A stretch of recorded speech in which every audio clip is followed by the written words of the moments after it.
Bonjour, Vincent, ça va bien? Merci On vous beaucoup. suit, que Dieu Merci. vous bénisse. Merci Tout le beaucoup. temps dans la Ah oui, vie. c'est vrai. Corona, on se met comme ça. Ça va? Ça va, mon frère? Ça va bien? Ça va? C'est bien? Tous pour l'Afrique. On est ensemble, mon frère. On est ensemble. On est Merci. ensemble. Merci. Que Dieu vous donne encore la beaucoup, Vincent. force Merci de beaucoup. réveiller ce peuple. De réveiller ce peuple. On fera tout pour. On a besoin.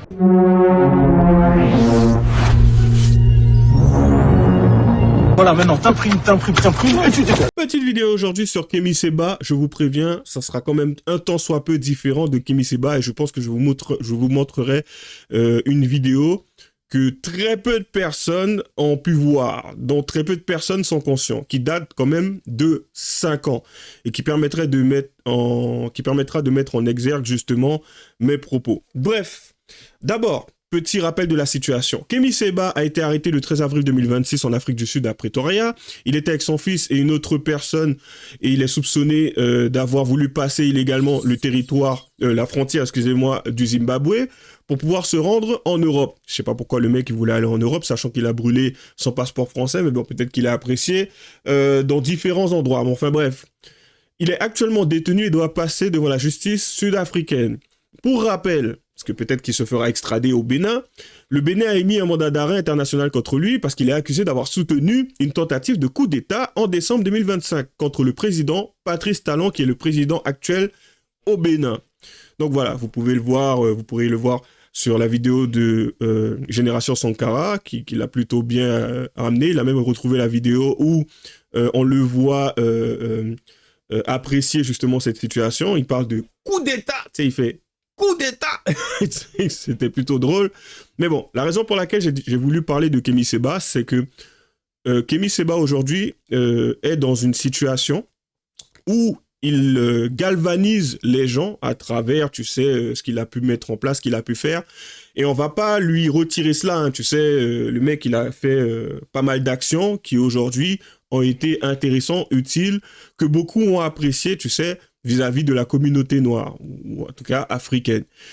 Mais moi, mon souci derrière, c'est pas ce qu'il a pu faire, c'est plutôt la façon dont les Africains ont cette fâcheuse manie d'aduler ou voire même d'ériger un homme au rang limite du divin.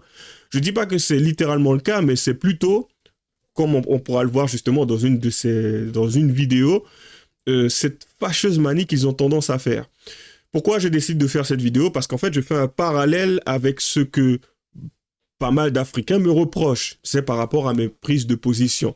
Parce qu'en fait, on me reproche d'agir de cette façon-là pour pouvoir être apprécié et faire en sorte que le blanc me voit, ou voire même me met au même rang que lui.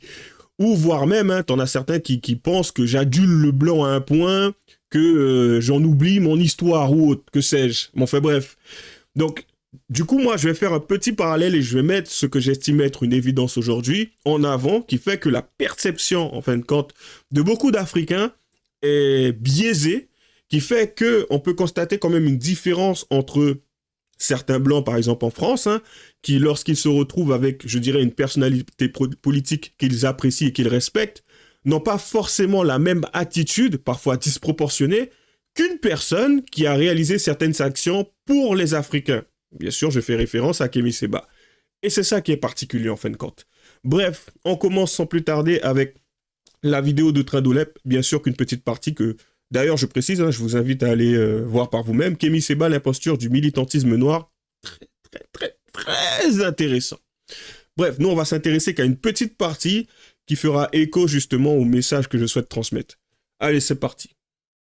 Bref, j'en ai vu des tonnes. Mais alors, quand est-ce qu'on critique? Quand il est libre, ils vous disent que ce n'est pas le moment. Quand il est en difficulté, ils vous disent encore que ce n'est pas le moment. Quand il est populaire, ce n'est pas non plus le moment. Eh bien, tout ce que ça nous apprend, les amis, c'est que pour ces fans, parce que pour moi, ce sont des fanatiques, le bon moment pour le critiquer n'existe pas. Il n'y a absolument pas de bon moment pour critiquer. Bien sûr, il fait référence à Kémy Séba et ses fameux fanatiques qui, bon, en fin de compte, lui sont tombés dessus lorsqu'il a fait un post, je crois que c'était sur Instagram, et qui, en fin de compte, le défendent envers et contre tout, peu importe la situation. C'est ça qui est même magique avec. C'est que le mec, aujourd'hui, il pourrait être retrouvé en train d'enfiler une chèvre, que tu aurais quand même certaines personnes qui se trouveraient dans la situation où ils le défendent. C'est juste magnifique, cette façon de rester dans le déni vis-à-vis d'une situation, en fait, qui se présente à nous. Et ça, tu sais, ce n'est pas quelque chose de nouveau. Mais enfin bref. Critiquer Kémy Séba. Et quand le bon moment n'existe pas, ben vous n'êtes plus dans du soutien. Vous êtes plutôt dans un culte. On dirait donc une secte. Parce que moi, quand je voyais tous ces gens-là qui déboulaient comme ça, je me suis dit, mais c'est pas possible. C'est quoi ces gens-là? C'est une secte, ce truc-là? Eh bien, c'est cela. Ces gens sont dans un culte où la cause africaine sert moins comme ça à construire une puissance qu'à protéger un personnage. Un culte où la solidarité raciale, d'une certaine manière, devient l'alibi d'une impossibilité de penser et de porter un jugement. Un culte où la virulence devient une stratégie. Un culte où la popularité est prise pour de la vérité. Un culte où l'émotion, si je peux dire ça aussi, remplace la réflexion et l'examen. Or, s'il y a une chose qu'il faut vraiment que vous compreniez, c'est que l'Afrique n'a pas besoin de ça. L'Afrique n'a strictement pas besoin de cela. Elle n'a pas besoin de fan club. Elle n'a pas besoin de procès du corps émotionnel. Un culte où l'émotion remplace la réflexion et l'examen. L'Afrique n'a pas besoin de fan club. Elle n'a pas besoin de garde du corps émotionnel. Elle n'a pas besoin d'une conscience noire qui est tellement fragile qu'elle s'effondre dès qu'un homme noir en critique un autre. L'Afrique a plutôt besoin de lucidité, les amis. Elle a besoin de cadre, elle a besoin de rigueur, elle a besoin de méthode, et elle a besoin de figures qui sont capables de supporter la contradiction. L'Afrique a plutôt besoin qu'on sorte enfin de cette logique où tout homme noir, qui est visible, doit être soit une personne qui est donc adorée, soit une personne qui est traître, selon qu'il flatte ou non les frustrations du moment. Et moi, je... Et c'est ça qui est particulier en fin de compte, c'est que beaucoup, tu sais, beaucoup, c'est vraiment ce message que je voulais vous transmettre, beaucoup ne comprennent pas ça. Beaucoup aujourd'hui, pour l'avoir même déjà rencontré cette situation, tu sais, pas forcément dans les commentaires en dessous de mes vidéos, mais même sur X, lorsque j'ai posté un commentaire, j'ai fait une remarque, je me rappelle, sur une fille qui chantait, et j'expliquais que la performance n'était pas, tu sais, n'était pas fameuse. Bien sûr, ça reste selon mon appréciation, c'est subjectif. Et un noir qui est venu, tu sais, dans les commentaires, m'a carrément répondu que je ne devrais pas faire ce genre de commentaires-là, parce que ça dessert la cause noire. Je me suis dit, mais c'est parti dans un truc. C'est parti sur une prestation, et moi qui donne mon point de vue sur cette prestation, et le fait qu'une personne débarque et me dise, ouais, mais non, ça dessert la cause noire. Je m'en fous de la cause noire. Quand je fais mon commentaire, c'est juste pour dire concrètement pourquoi je n'ai pas apprécié. À la rigueur, je m'attends à avoir comme retour quelqu'un qui mette en avant d'autres aspects que je n'ai pas forcément vus dans cette prestation, qui relèverait mon point de vue sur cette prestation. Non, le mec, lui, il veut m'orienter sur quelque chose dont j'en ai strictement rien à cirer, me parlant de la cause noire. Et tu vois, c'est ça le problème, c'est qu'en fin de compte, cette façon de fonctionner est une forme d'infantilisation. Et j'arrive pas à comprendre comment certaines personnes ne le voient pas. Infantiliser quelqu'un à ce point-là, dans le sens de, oui, regarde, faire ce genre de choses-là, c'est pas bien, c'est pas bon pour la cause noire. Comme si on était un groupe homogène, alors que nous avons tous un point de vue différent. Sauf ceux qui sont un peu trop ancrés comme des fanatiques pour le coup, et qui ne se permettraient pas justement d'avoir un point de vue sur la situation. Pour eux, tout est bon dans ce qui sort de la bouche, par exemple, de Kémy Séba, et toute personne qui s'oppose à ce que ce Kémy Séba pourrait dire est un danger ou est un ennemi. C'est dramatique, mais pourtant c'est dans cette réalité que nous sommes. Kémy Séba n'est pas la seule personne à être vue de cette façon-là. Et moi, je ne suis pas la seule personne à être traitée de cette façon-là. Voilà.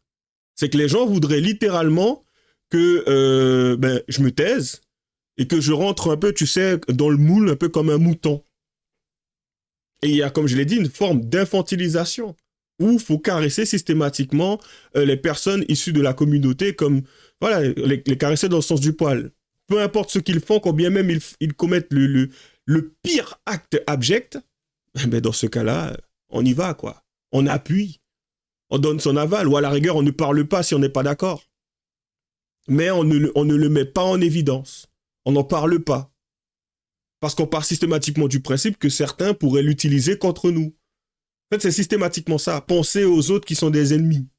Se dire, oui, regardez, ils reprennent quelque chose qui s'est passé. Non, c'est pas qu'ils reprennent quelque chose qui s'est passé, c'est qu'ils mettent en évidence un problème qu'il y a, un problème sous-jacent qui n'est pas réglé, dont personne ne veut parler. Bref, on poursuit. Je fais mon monologue là tout seul. On va constater justement certains comportements qui pour moi semblent un minimum problématique, pas totalement, mais un minimum, mais enfin, c'est une façon de vous montrer que ça dénote un problème. Allez, c'est parti.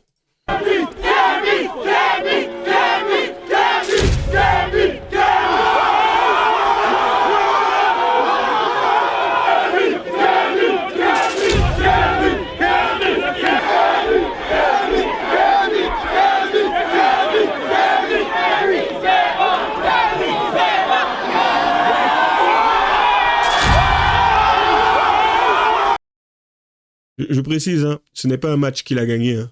C'est pas comme s'il vient de remporter un match de football ou autre. À chaque fois que certains le voient, c'est une star internationale, le mec.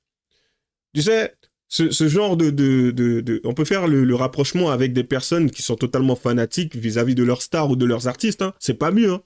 Ces gens, tu les vois comme des détraqués, ils seraient prêts à faire tout et n'importe quoi pour leur maître, pour leur dieu. Tu vois? Mais bon, on poursuit.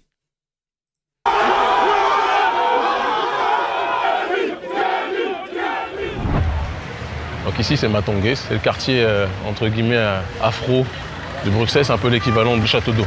Et pour toi, il a quelle signification, ce quartier? En fait, les quelques fois où je suis de passage en Europe, dans l'année, j'essaye toujours de venir soit à Paris ou à Bruxelles ou à Londres pour voir la communauté. C'est toujours important d'être en contact avec la diaspora. On est ensemble.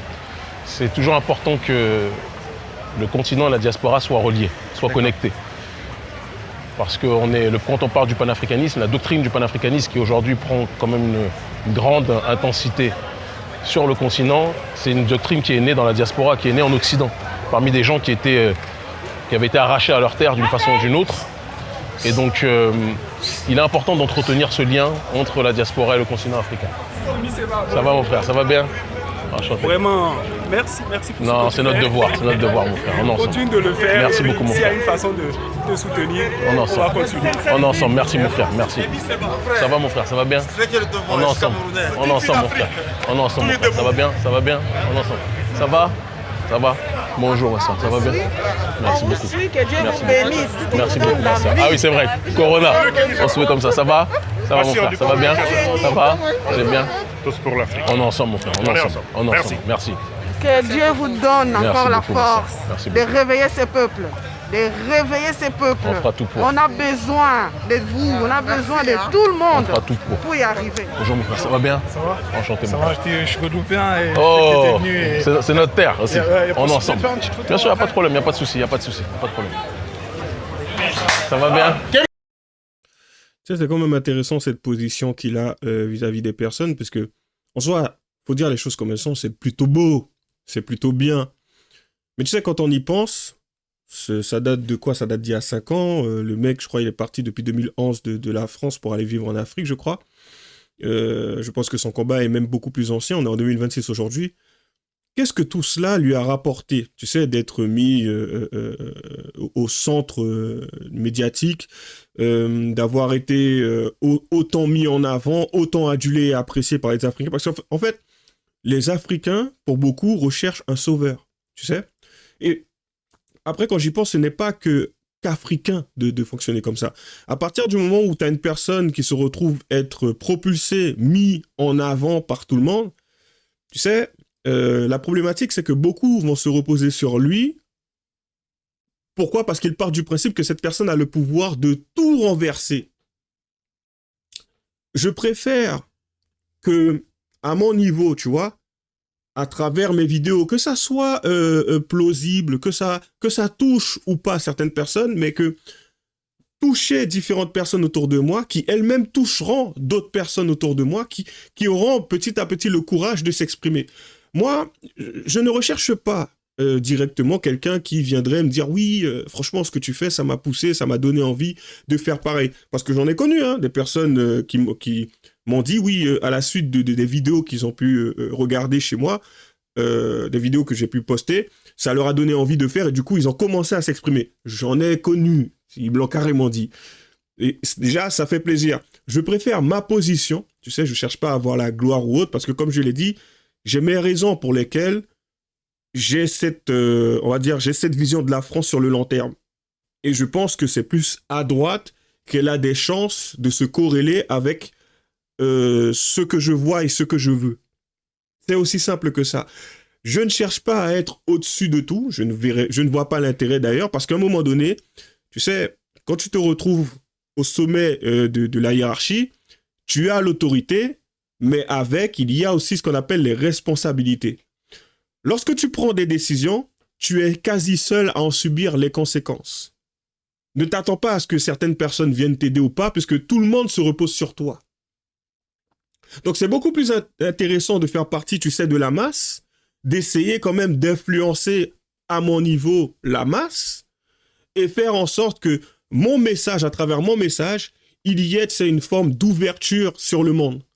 Parce que je ne dis pas que à travers mes vidéos, j'amène systématiquement des éléments pertinents, mais tu sais, le fait de planter des petites graines par-ci par-là fait que ces personnes-là, si ça se trouve, hein, iront beaucoup plus loin que moi pour pouvoir essayer de démêler le vrai du faux. Et voire même eux auront des éléments beaucoup plus pertinents à amener sur la table qui va en fait convertir certaines personnes. Parce que le but est quand même de répandre une forme de vérité. Et je pense que ce que je constate et ce que j'érige justement dans cette vidéo comme un problème n'est pas... Je pense que ce n'est pas quelque chose qu'il faut ignorer, selon moi. C'est aussi simple que ça. Donc, pour moi, il y a un souci. Et on va poursuivre. Parce que bon, on n'est pas là pour pouvoir se taper toute la vidéo. Voilà ce qui pour moi est un problème. Et c'est plutôt bien décrit dans cette petite vidéo. On terminera avec ça. Allez, c'est parti. Je viens de voir un truc. Tellement j'ai rigolé, j'ai pleuré. Les Kevin, c'est des ouf. Regardez. Peut-on développer un continent avec des gens qui veulent qu'aller au paradis? Et il a mis en gros des enfants africains qui apprennent le Coran ou la Bible depuis tout petit. Et à droite, il y a des Chinois depuis tout petit, ils apprennent à faire des trucs et tout. Oh. Les Kevin, c'est de ouf. Oh putain. Les gars, je viens de voir. Alors, cette vidéo, pour moi, est quand même assez parlant puisque je vais quand même vous expliquer. Du coup, c'est écrit « Peut-on développer un continent avec des gens qui n'ont que pour objectif d'aller au paradis ?» Et ça, pour moi, c'est quand même assez... C'est criant de vérité. Tu as, dans plusieurs pays d'Afrique, c'est une personne, un Africain qui expliquait ça, beaucoup plus d'établissements religieux qui sont construits que, par exemple, des écoles, des centres de formation ou autres. Donc, en fait, les Africains s'intéressent beaucoup plus à ce qu'ils pourraient apprendre, ça peut être du Coran ou autre, que d'essayer de développer, enfin, c'est même pas de développer, mais en tout cas de régler quelques problèmes ou d'éduquer, d'enseigner, de transmettre un enseignement aux enfants pour qu'ils soient un peu plus rodés, tu sais, sur les différents problèmes à traiter et à régler, que ça soit au sein de leur ville, de leur pays ou ailleurs. Et je ne dis pas que c'est partout pareil, hein, mais je dis que c'est un des problèmes sous-jacents qu'il y a dans certains pays d'Afrique. Et en fait, ça dénote aussi un autre problème, selon moi, que l'on peut constater, qui fait parallèle avec Kémy Séba, que l'on peut voir aussi dans certains comportements. Comme je l'ai dit, beaucoup ont tendance à ériger Kémy Séba comme un dieu, proche même du divin. C'est le Messie, le mec il est là pour pouvoir changer les choses, là où les Africains ne peuvent pas le faire. Éveiller les consciences, là où apparemment certains Africains ne pourraient pas le faire. Et en fin de compte, j'aurais tendance à penser que tout cela est issu d'une éducation qu'ils ont reçue en lien avec les différentes religions qu'il a pu y avoir dans ces différents pays. Pourquoi? Tout simplement parce que, on peut le voir, hein, à un moment donné, quand on habitue un enfant à prier pour recevoir quelque chose, enfin, à un moment donné, j'ai envie de te dire, il aura tendance à traiter les problèmes de cette façon-là, même étant adulte, en attendant justement une forme de miracle. Par contre, quand tu es habitué à confronter un problème à un enfant et l'aider pour pouvoir trouver des solutions, ça va l'entraîner justement à se confronter à ces différents problèmes. Ça va l'aider aussi à apprendre, il va apprendre à réfléchir, il va savoir comment réfléchir pour pouvoir traiter ces problèmes. Du coup, lorsqu'il sera confronté à quelque chose de similaire dans sa vie d'adulte, il ne va pas prier ou voire même se reposer sur la personne qui est au plus haut, on va dire la plus haut gradée ou qui est la mieux positionnée dans la hiérarchie. Elle va elle-même essayer de se confronter au problème et de le régler tout simplement. C'est des comportements que l'on peut constater, par exemple, chez beaucoup d'Asiatiques. On peut le voir lorsqu'ils vont dans différents pays, ils ont cette capacité, peut-être même cette facilité, si on doit faire une comparaison avec d'autres pays, à s'adapter. Là où nous, on rencontre quelques difficultés ou on pêche, et ce qui semble être un très gros problème chez beaucoup d'Africains. Tu vois? Donc ça pourrait faire aussi un lien direct avec le comportement qu'il y a de certains Africains comme moi, j'évoque, tu sais, certaines situations avec des Africains qui auraient des difficultés justement à s'intégrer ou s'assimiler en France. Et le fait qu'eux-mêmes ont tendance à aduler un Kémy Séba ou autre et le voir littéralement comme un messie qui est là pour amener une forme de droiture ou quelque chose qui pourrait être positif pour les Africains. Je pense qu'il y a matière à creuser à ce niveau-là. Bref, comme d'habitude, lâchez les j'aime pas, les commentaires, les liens seront dans la description. Abonnez-vous à la chaîne si cela vous fait plaisir. Bonne chance à nous. À la prochaine.